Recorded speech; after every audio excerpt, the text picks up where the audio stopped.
Good morning student. Class 11 physics में हम आज से नए चैप्टर इलास्टिसिटी पढ़ेंगे। आज का बड़ा टॉपिक है हमारा विरूपक बल। यह शब्द इस चैप्टर में बार बार आया है और यह इंपॉर्टेंट भी है। विरूपक बल हम उस न्यूनतम बल को कहते हैं जो किसी वस्तु के आकार या आकृति में परिवर्तन कर दे। ठीक है, वह मिनिमम फोर्स है जिसके कारण हम किसी वस्तु पर यदि कोई बल लगाते हैं तो वस्तु के शेप में चेंज हो जाता है। ठीक है, उसके आकार में चेंज हो जाता है, आकृति में चेंज हो जाता है। वह बल को विरूपक बल कहेंगे। विरूपक बल के आधार पर हम वस्तु को तीन भाग में बांटेंगे। पहला है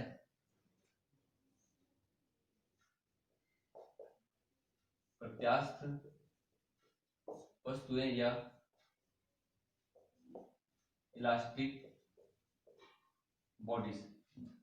प्रत्यास्थ वस्तु वह वस्तु है जिस पर विरूपक बल लगाने पर वह विकृत तो होता है लेकिन बल हटाने पर वह अपनी पूर्वावस्था में आ जाता है। मैं शॉर्ट में लिख रहा हूं, बल लगाने पर वस्तु में विकृति उत्पन्न, लेकिन बल हटाने पर वस्तु अपनी पूर्वावस्था में आ जाता है। उदाहरण के लिए रबड़, और हम यदि कहेंगे रुई से बनी हुई कोई वस्तु हो गई, या यदि हम धातु की बात करें तो सोना, चांदी, लोहा, ये सभी प्लास्टिक वस्तु या इलास्टिक बॉडी है। दूसरा हम देखेंगे, ये है आपका प्लास्टिक बॉडी। ओके, प्लास्टिक वस्तुएं।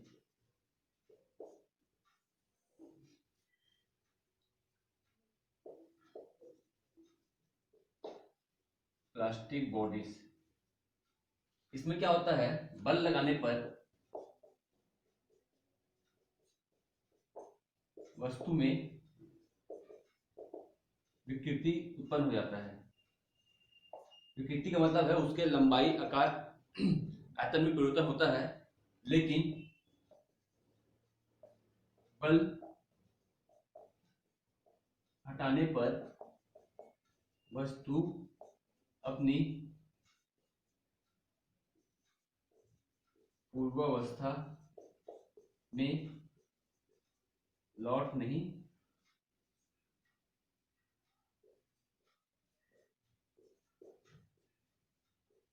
पाता है। उदाहरण के तौर पर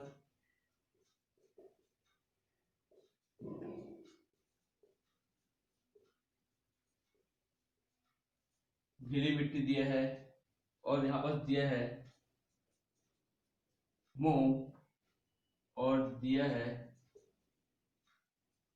साबुन आदि। तीसरा हम देखते हैं भंगुर वस्तुएं। भंगुर वस्तुएं, यह है आपका ब्रिटल बॉडीज। भंगुर वस्तुओं में जब हम विरूपक बल लगाते हैं तो वस्तुएं टूट जाती हैं। विरूपक बल लगाने पर वस्तु टूट जाती है। उदाहरण के तौर पर है कांच, सूखी मिट्टी आदि। ठीक है, ये तो पहले हमने कौन कौन सी वस्तुओं में आपका इलास्टिक बॉडी कौन कौन सी वस्तु है, प्लास्टिक बॉडी कौन कौन सी वस्तु है, और आपका ये जो ब्रिटल बॉडी के अंतर्गत कौन कौन सी वस्तुएं आती है, ये हमने पढ़ा है। अब हम यह पढ़ते हैं आणविक मॉडल के आधार पर प्रत्यास्थता की गुणात्मक व्याख्या या हम लिमिट ऑफ इलास्टिसिटी, प्रत्यास्थता की सीमा को हम समझ लेते हैं।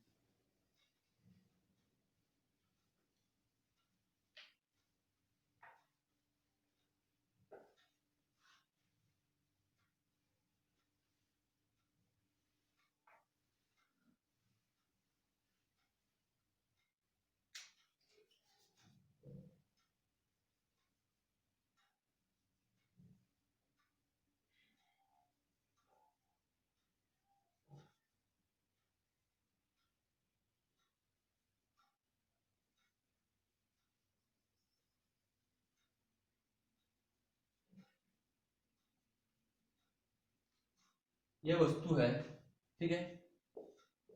हमने इससे पहले पढ़ा है पदार्थ तीन प्रकार के होते हैं, ठोस, द्रव, गैस। ठोस में आकार, आयतन निश्चित होता है।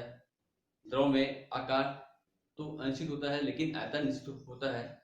और गैस का न तो आकार नहीं आयतन निश्चित होता है, यह हमने पहले ही पढ़ा है।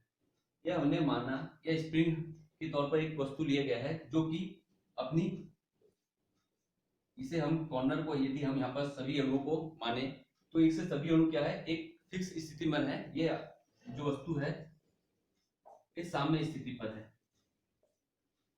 इसे जब हम दबाते हैं, कंप्रेस करते हैं, तो ये इसके आकार में क्या आता है, कमी आ जाता है। यह अभी इतना बड़ा था, अब क्या होगा, इसके आकार में कमी आ जाता है। यह इस प्रकार छोटा हो जाता है,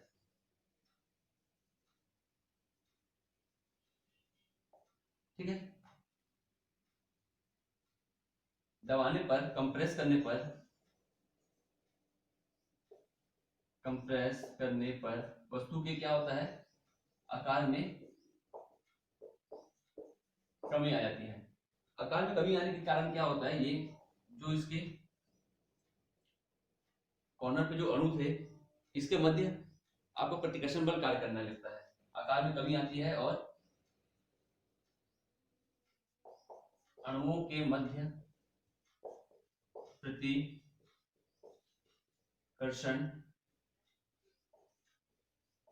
बल कार्य करता है, जो कि वस्तु को अपनी माध्य स्थिति या साम्य स्थिति में लाने का प्रयास करता है, ठीक है। इसमें क्या हो रहा है, आपका वस्तु में प्रतिकर्षण बल कार्य कर रहा है, मतलब इस प्रकार ये वस्तुएं, ये अणु जो है एक दूसरे से दूर जाने का प्रयास कर रहे हैं। दूर जाने का प्रयास कर रहे हैं मतलब आकार में बड़े होने का प्रयास कर रहे हैं। तो जब हम किसी वस्तु को यदि हम कंप्रेस करते हैं तो उसके मध्य, अणुओं के मध्य प्रतिकर्षण बल कार्य करता है, वस्तु के आकार में कमी आती है। इसके विपरीत यदि हम किसी वस्तु को खींचें तो वस्तु के आकार में क्या होता है, वृद्धि होता है, ओके। इसके आकार में हमारा वृद्धि हुआ है।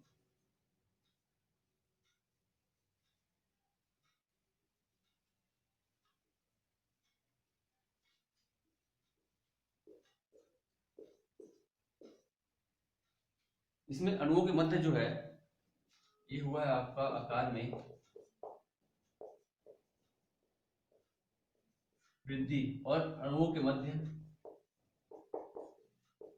मध्य यहाँ पर आकर्षण बल कार्य करता था, यहाँ पर प्रतिकर्षण बल कार्य करता था, यहाँ पर आकर्षण बल कार्य करेगा। आकर्षण बल मतलब यह इस प्रकार इसके अणु आपस में पास आने का प्रयास करेंगे, जो कि इसको अपनी मान्य स्थिति में लाने का प्रयास करेंगे। यह वस्तु इस रूप में आने का प्रयास करेगा और यह वस्तु प्रतिकर्षित होकर इस रूप में आने का प्रयास करेगा अपनी साम्य स्थिति में, ठीक है। इसको जब हम खींचने पर तो इनके अणुओं के मध्य इस प्रकार का बल कार्य करता है, किसी वस्तु को कंप्रेस करने पर, दबाने पर या किसी वस्तु को टेंसाइल करने पर। अगला टॉपिक हम पढ़ेंगे स्ट्रेन, विकृति। जब किसी वस्तु पर हम बल लगाते हैं तो उसकी विमा में परिवर्तन होता है, उसकी लंबाई, आयतन, आकार में परिवर्तन होता है। तो विरूपक बल लगाने पर वस्तु के एकांक विमा में परिवर्तन जो होता है उसे हम विकृति कहते हैं। विरूपक बल लगाने पर वस्तु के एकांक विमा में परिवर्तन को विकृति कहते हैं। विकृति जो होता है यह विमा में परिवर्तन बटा प्रारंभिक विमा। विमा से तात्पर्य है वस्तु की लंबाई, आयतन, आकृति। ठीक है, यह यदि मैं यहाँ पर लिखूं कि विमा की जगह यदि मैं लंबाई लिखूं, लंबाई में परिवर्तन बटा प्रारंभिक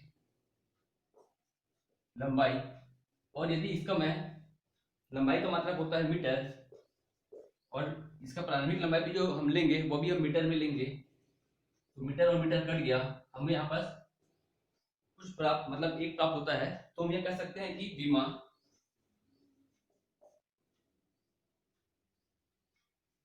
एक विमाहीन राशि है।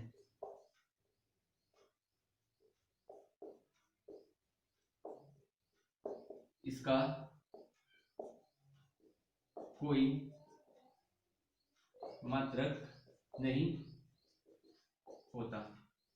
ठीक है, विकृति या स्ट्रेंथ ये होता है विमा में परिवर्तन बटा प्रारंभिक विमा या लंबाई में परिवर्तन बटा प्रारंभिक लंबाई।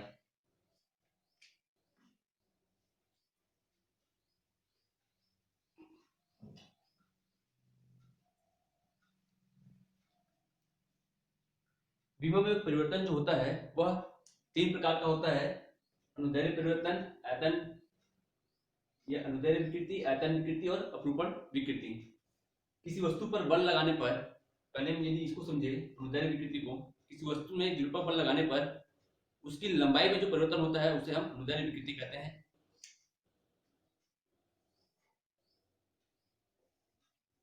विरूपक बल लगाने पर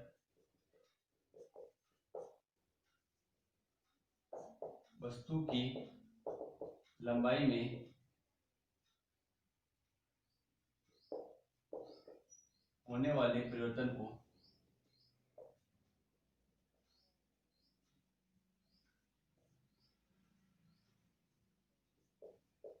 अनुदैर्ध्य विकृति कहते हैं।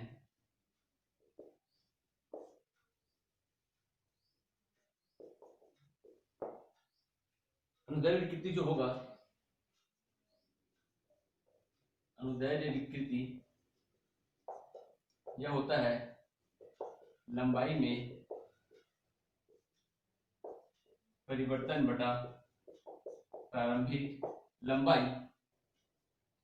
ये भी आपका एक विमाहीन राशि है, इसका भी कोई मात्रक नहीं होगा। इसे हम लिख सकते हैं लंबाई में परिवर्तन डेल एल और प्रारंभिक लंबाई एल। यहाँ पास मान के चलिए कोई वस्तु यहाँ पास लटका है, इस पर यदि हम कोई बल लगाते हैं, m द्रव्यमान की कोई वस्तु लटकाते हैं, तो यह जो है इस प्रकार इसकी लंबाई में परिवर्तन होगा। ओके, ये इसका लंबाई में परिवर्तन हुआ, ये बल लगाने पर। m द्रव्यमान की वस्तु को लटकाने पर इसका लंबाई में ये आया डेल एल का चेंज आया। इससे पहले ये लेंथ है इसका एल, यहाँ पास भी ये लेंथ है एल। बल लगाने पर, ठीक है, ये कोई वस्तु m द्रव्यमान की वस्तु इसमें लटकाने पर इसके लेंथ में डेल एल परिवर्तन हुआ, तो हम इसे लिखते हैं डेल एल लंबाई में परिवर्तन बटा प्रारंभिक लंबाई। वैसे ही आयतन में परिवर्तन यह होगा आपका, या आयतन विकृति जो है, आयतन विकृति आयतन में परिवर्तन बटा प्रारंभिक आयतन के अनुपात को कहते हैं। आयतन में परिवर्तन बटा प्रारंभिक आयतन के अनुपात को हम आयतन विकृति कहते हैं। यह होगा हमारा डेल वी अपॉन वी। मान के चलिए यह एक बॉक्स है, घनाभ है।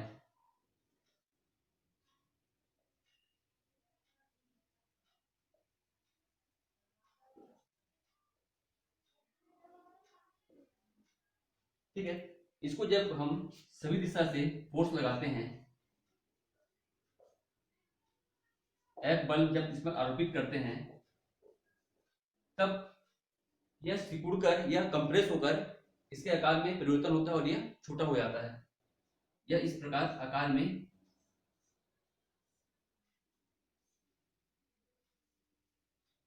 ठीक है छोटा हो जाएगा। तो इसका जो है ये वॉल्यूम में जो परिवर्तन होता है इसे हम कहते हैं डेल वी से शो करते हैं। यहाँ पर भी जो वॉल्यूम में परिवर्तन होगा ये हमारा होगा डेल वी से हम शो करेंगे। या दूसरे शब्दों में यदि हम समझें तो कोई गेंद है, ठीक है, इस गेंद पर यदि मैं चारों दिशा से कोई बल लगाता हूं, F बल आरोपित करता हूं, तो इसका आकार में परिवर्तन यह हमारा इस प्रकार हो जाता है। ओके, इसके क्या हुआ, आकार में परिवर्तन हुआ। तो यह जो है पहले इसका वॉल्यूम क्या था, पहले वॉल्यूम था V, अब आकार में परिवर्तन क्या हुआ, डेल V, कमी आ गया। ठीक है, तो यह होगा आपका आयतन विकृति, आयतन में परिवर्तन बटा प्रारंभिक आयतन। तीसरा हम पढ़ेंगे अपरूपण विकृति। अपरूपण विकृति आपका दो सतहों का अपेक्षिक विस्थापन बटा दो सतहों के बीच की दूरी को कहते हैं।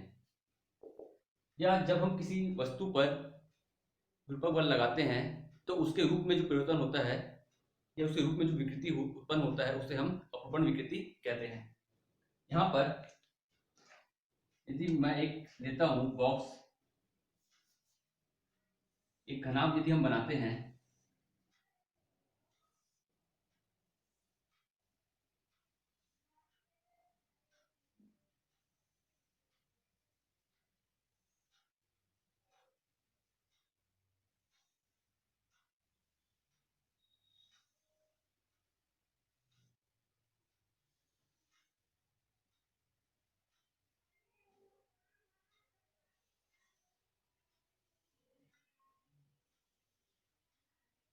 यह घनाभ है, इस पर यदि हम शेयरिंग फोर्स लगाते हैं, मतलब इसकी सतह के समांतर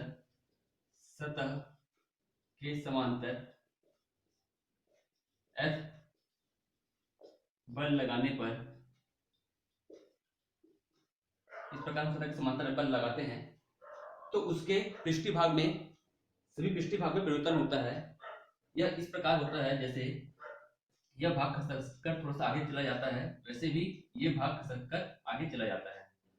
यह इस प्रकार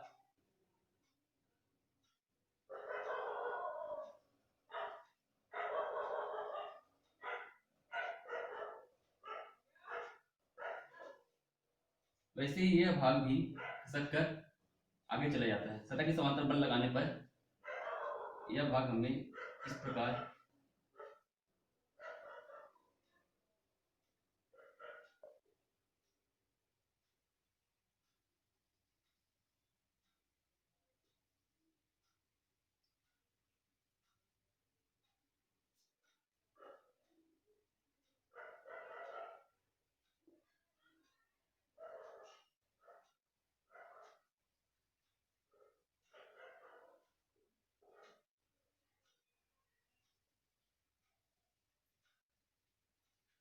पहले इसका नाम जो था यह था आपका घनाभ का नाम A B C D E F G H.